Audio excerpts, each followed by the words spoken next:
Hello दोस्तों, हम पढ़ रहे हैं क्लास 12 की बायोलॉजी। आज है चैप्टर 5 और इसका हम पढ़ेंगे तीसरा भाग। इसके पहले जो भाग खत्म हुआ है सेकेंड पार्ट, उसमें हमने सम युग्मजीय और विषम युग्मजीय में बहुत अच्छी तरीके से अंतर समझ लिया है। यदि आप उसमें कोई डाउट है तो इसके पहले का वीडियो आप देख लीजिएगा। आज का टॉपिक काफ़ी इम्पॉर्टेंट है बोर्ड के एग्ज़ाम के लिए भी और इस चैप्टर के सारे कंसेप्ट को क्लियर करने के लिए भी। तो ये टॉपिक शुरू करने से पहले, ये पार्ट शुरू करने से पहले यदि आप नए हैं तो इस चैनल को लाइक और सब्सक्राइब जरूर कर दीजिएगा। हम टॉपिक पे आते हैं। आज का जो टॉपिक है वो है संकरण, हाइब्रिडाइजेशन। हाइब्रिडाइजेशन को हम एक और नाम से जानते हैं, उसको हम कहते हैं क्रॉस ब्रीडिंग।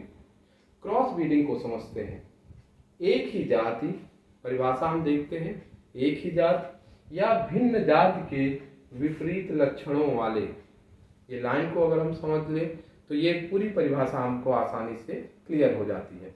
एक ही जाति यानी एक ही जाति, जैसे मेंडल के नियम को ही लेके चलते हैं, प्रयोग को लेके चलते हैं। तो मेंडल ने क्या किया, मटर का पौधा लिया, उस मटर के पौधे में उन्होंने 7 लक्षण लिए और 7 जो ट्रेड लिए उसके विपरीत लक्षण भी थे।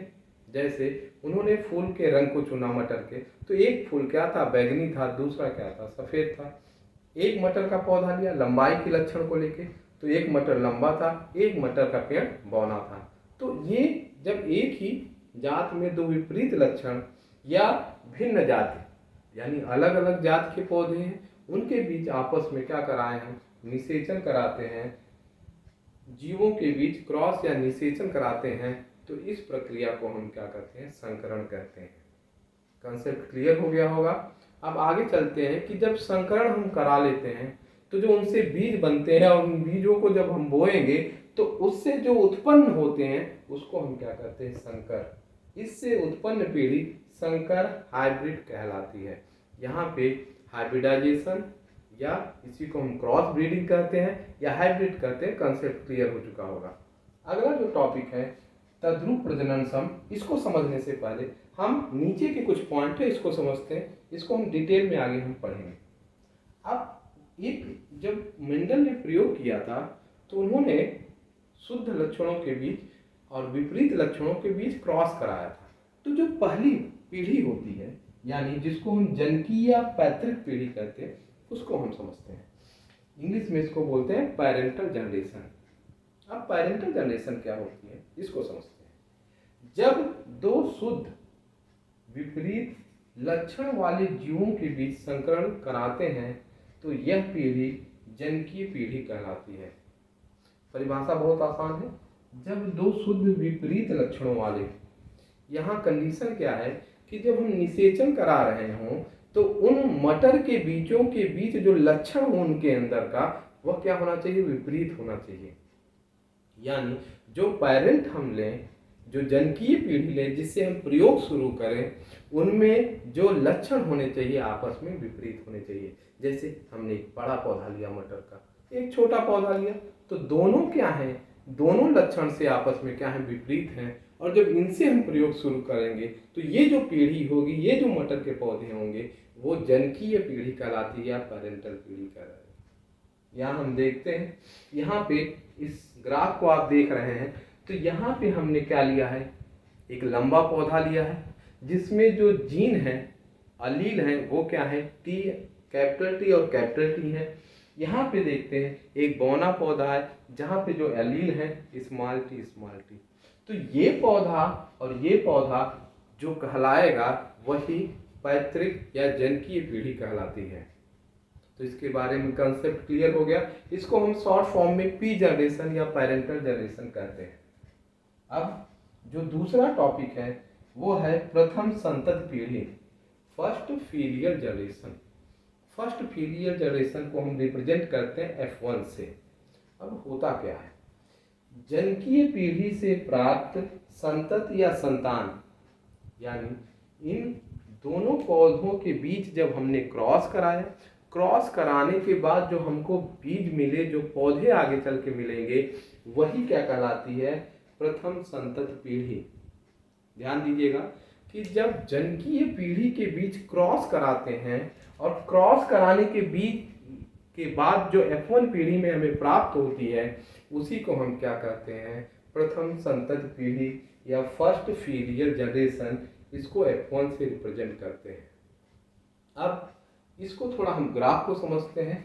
यहाँ पे हमने ध्यान दिया क्या कि कैपिटल टी एलील है और स्मॉल टी एलील है। ये दोनों लक्षण शुद्ध है और आपस में विपरीत है। अब जब इसमें युग्मक का निर्माण होता है, गैमिट का निर्माण होता है। अब फूलों में गैमिट कैसे बनते हैं, तो आपको याद होगा कि पुंकेसर के अंदर परागकण बनते हैं जो नर युग्मक बनाते हैं और अंडाशय ओवरी के अंदर बीजांड होता है, बीजांड के अंदर मादा युग्मक बनता है। और उनके बीच हम क्या कराते हैं, दोनों पौधों के बीच अलग अलग है, तो यहाँ पे एक परागण होगा जिसको हम क्या कहते हैं, पर परागण। यानी एक पौधे का हम स्त्री केसर ले लेंगे, एक पौधे का अंडाशय या पुंकेसर यहाँ स्त्री केसर ले लेंगे और इस पौधे का हम अंडाशय ले लेंगे। तो आपस में क्रॉस कराएंगे तो उनमें जो बीज बनेगा, तो देखिएगा यहाँ पे दो प्रकार के युग्मक बनते हैं, एक स्मॉल टी और एक कैपिटल टी स्मॉल टी।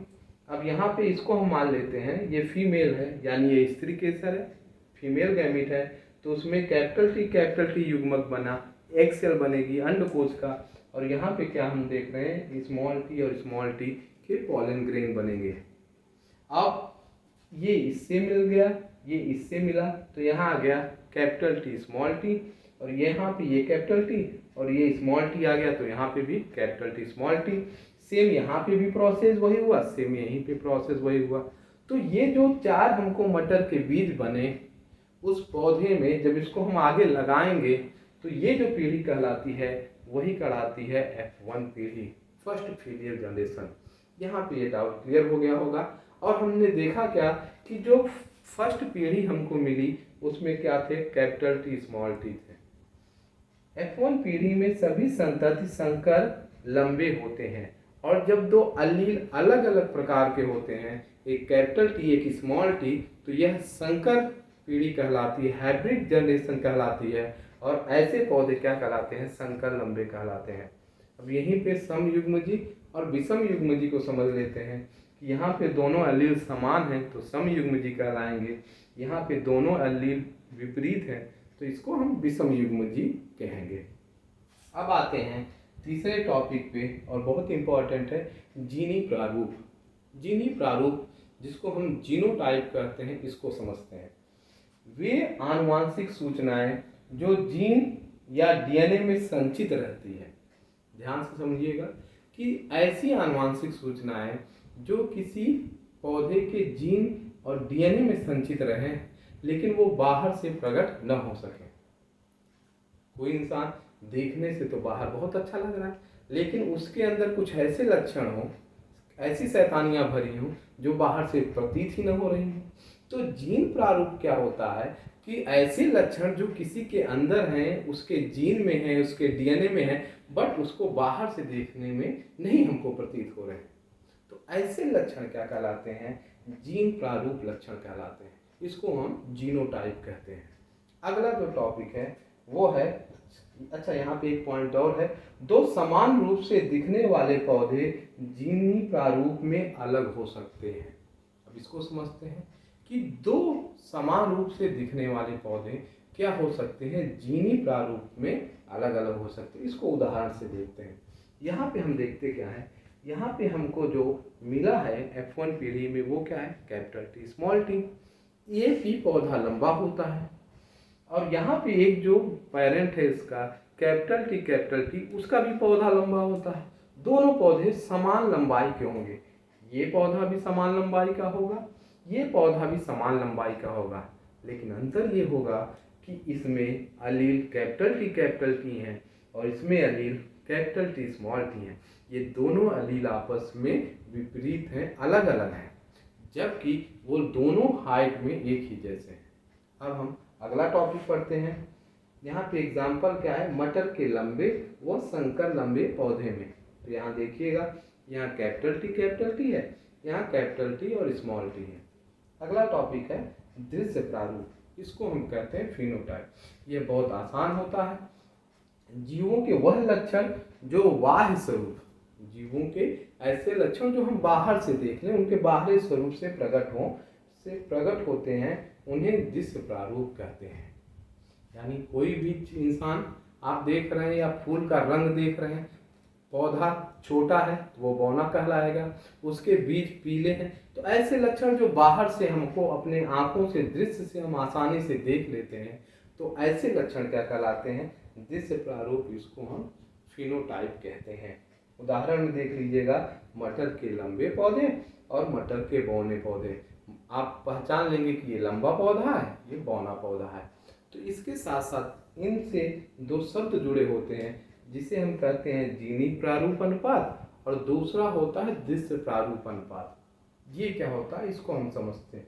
इसको इंग्लिश में कहेंगे जीनोटाइप रेशियो और इसको हम कहेंगे फिनोटाइप रेशियो। यहाँ पे आपने ये एग्जाम्पल देखा कि यहाँ पे हम निषेचन कराया तो हमको 4 पौधे मिले। अब ये चारों पौधों को देखा जाए तो चारों के जो अलील हैं वो आपस में समान हैं। तो यहाँ पे हम कह सकते हैं कि 100% जीनोटाइप है, इनका रेशियो 100% है। क्यों? क्योंकि चारों बीज हैं और चारों बीज एक ही प्रकार के एलील रखे हुए हैं। अगर यहीं पे ध्यान दीजिएगा, यदि यहीं पे दो ये कैपिटल टी हो जाते हैं, इसको हम कर लेते हैं, यहीं पे अगर इनको हम कैपिटल टी मान लेते, कैपिटल टी मान लेते, ये मान रहे हैं, ऐसा होता नहीं है इस तरीके से क्रॉस कराने पे, लेकिन मान लेते हैं, तो यहाँ पे हम देखते ये दोनों शुद्ध लंबे होते, प्योर लंबे होते, और ये दोनों क्या होते? संकर लंबे। तो यहाँ पे जीनोटाइप जो रेशियो आता वो 50-50% आया, यानी 2:2 का। दो पौधे क्या होते? लंबे होते, और 2 पौधे संकर लंबे होते, और 2 के अलील कैपिटल टी और 2 के अलील कैपिटल टी स्मॉल टी। तो यहाँ पे जीनोटाइप रेशियो कितना आता है? 2:2 का। अब जो अगला टॉपिक है वो है दृश्य प्रारूप अनुपात। हमने क्या किया, यहाँ पे इसको हटा देते हैं और यहाँ पे ये स्मॉल टी उसी इक्वेशन की तरह कर लेते हैं। दृश्य प्रारूप अनुपात क्या होता है कि जब हम प्रयोग किए और प्रयोग करने के बाद ये जो हमको मटर के बीज मिले, उनमें क्या होता है, 2 क्या हो? बौने हो जाएं, या एक बौना हो जाए, 3 लंबे हो जाएं, तो इसमें हम कह देंगे कि एक पौधा बौना है, 3 पौधे क्या हैं? लंबे हैं। तो इसका जो फिनोटाइप रेशियो दृश्य प्रारूप अनुपात होगा वो 1:3 होगा, एक बौना और 3 लंबे। तो ये अनुपात इस तरीके से निकाला जाता है। अब हम उस टॉपिक पे आते हैं जो छूटा हुआ था, वो है तद्रूप प्रजनन सम, ट्रू ब्रीडिंग किसे कहते हैं। इसको समझने के लिए हम इधर, बाकी आपको समझ में आ गया है, इसको हम हटा देते हैं।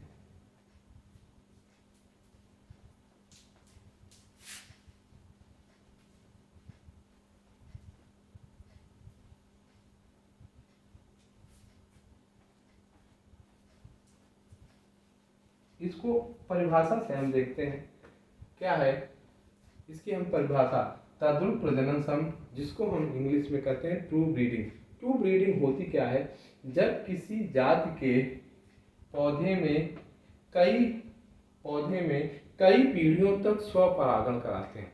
स्वपरागण क्या होता है? ऐसे समझते हैं कि कोई ये फूल है, उसकी ये वर्तिकाग्र है, ये उसका अंडाशय है, ये पुष्पासन वाला भाग है, यहाँ पे उसका पुंकेसर है, यहाँ पे ये है। अब ध्यान रखिएगा, ये पुष्प का स्त्री केसर फीमेल पार्ट हुआ, ये पुष्प का मेल पार्ट हुआ। यहाँ से परागकण चला और यहाँ से जब ये फूटते हैं परागकोश, तो परागकण उड़ के इस वर्तिकाग्र पे आते हैं, अपनी ही वर्तिकाग्र, यानी उसी के परागकण उड़ के उसी के स्त्री केसर पे आते हैं, तो इसको हम क्या कहते हैं? स्वपरागण। और जब इसको हम कई पीढ़ियों तक करते हैं तो हमको शुद्ध लक्षण वाले पौधे या शुद्ध लक्षण वाले बीज मिल जाते हैं, वही क्या कहलाता है? True breeding. ऐसे मान के चलते हैं कि एक हमने कोई लिया और वो क्या है? संकर लंबा पौधा है, जैसे उसमें अलील क्या होंगे? Capital T small T.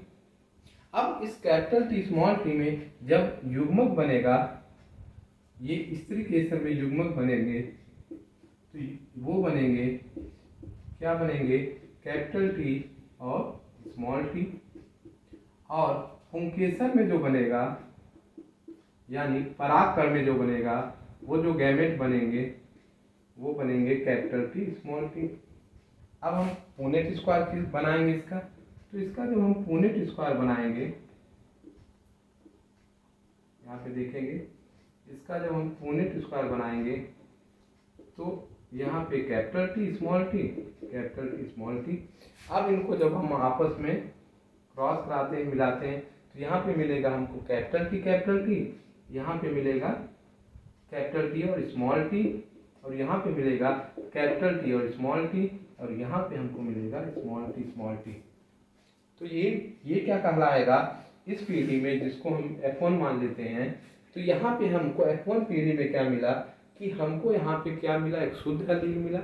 दोनों एलील जब एक जैसे हैं तो उसको हम होमोजाइगस समयुग्मजी कहते हैं, और जब समयुग्मजी कंडीशन होता है तो वह शुद्ध कहलाते हैं। ये शुद्ध लंबा मिला प्योर, और ये स्मॉल टी ये हमको क्या मिले, शुद्ध बौना पौधा मिला। तो यहाँ से क्या कहा गया कि जब कई पीढ़ियों तक स्वपरागण करते हैं तो हमें शुद्ध लक्षण मिलते हैं। तो यहाँ हमको शुद्ध लंबा मिल गया और शुद्ध बौना। इसको इन बीजों को हम निकाल के अलग कर देते हैं, फिर इनके बीच जो यहाँ पे संकर लंबे मिले हैं इनके बीच फिर इस तरीके से क्रॉस लगातार कराते रहेंगे और हमें शुद्ध लक्षण के बीज मिलते रहेंगे।